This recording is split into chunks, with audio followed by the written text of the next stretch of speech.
വിവിധ കാരണങ്ങളാൽ അവശതയനുഭവിക്കുന്ന സ്ത്രീകൾക്ക് സഹായം എത്തിക്കുന്ന ഒരു പുതിയ പദ്ധതിക്കാണ് അബുദാബി മലപ്പുറം ജില്ലാ KMCC ആരംഭം കുറിക്കുന്നത്. അമ്മക്കൊരുമ അബലയോട് ആദരവോടെ എന്ന പദ്ധതിയിലൂടെ മലപ്പുറം ജില്ലയിലെ 500 സ്ത്രീകൾക്ക് സഹായമെത്തിക്കുകയാണ് ലക്ഷ്യമെന്ന് PK ബഷീർ MLAയും KMCC ഭാരവാഹികളും വാർത്താസമ്മേളനത്തിൽ പറഞ്ഞു. വിധവകൾക്കും പാവപ്പെട്ടവരും വാർദ്ധക്യകാലത്ത് ആരും പരിചരിക്കാനില്ലാത്ത സ്ത്രീകൾക്കുമാണ് സഹായമെത്തിക്കുക. മക്കളുടെ പരിചരണം ലഭിക്കാത്തവർക്കും സഹായമെത്തിക്കും. ചികിത്സക്കും നിത്യച്ചെലവിനും വകയില്ലാത്ത സ്ത്രീകളെ കണ്ടെത്തിയാണ് സഹായം നൽകുക. ഒരാൾക്ക് 6000 രൂപ നൽകും. മൊത്തം 30 ലക്ഷം രൂപയാണ് പദ്ധതി വഴി ചെലവഴിക്കുകയെന്ന് ഭാരവാഹികൾ വ്യക്തമാക്കി. ജാതിമത ഭേദമന്യേ ദുരിതമനുഭവിക്കുന്നവരെ സഹായിക്കുകയാണ് ഈ പദ്ധതിയുടെ ലക്ഷ്യം. വാർദ്ധക്യകാലത്ത് ദുരിതം അനുഭവിക്കുന്നതിന്റെ നിരവധി വാർത്തകൾ പുറത്തുവരുന്ന സാഹചര്യത്തിൽ മലപ്പുറം ജില്ലാ KMCC സംഘടിപ്പിച്ച ഇൻജാസ് ക്യാമ്പിലെ നിർദ്ദേശമനുസരിച്ചാണ് ഇങ്ങനെയൊരു പദ്ധതി ആരംഭിക്കുന്നത്.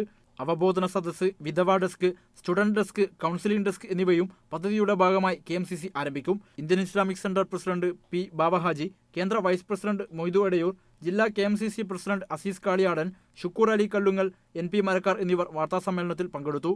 Media 1 Abu Dhabi.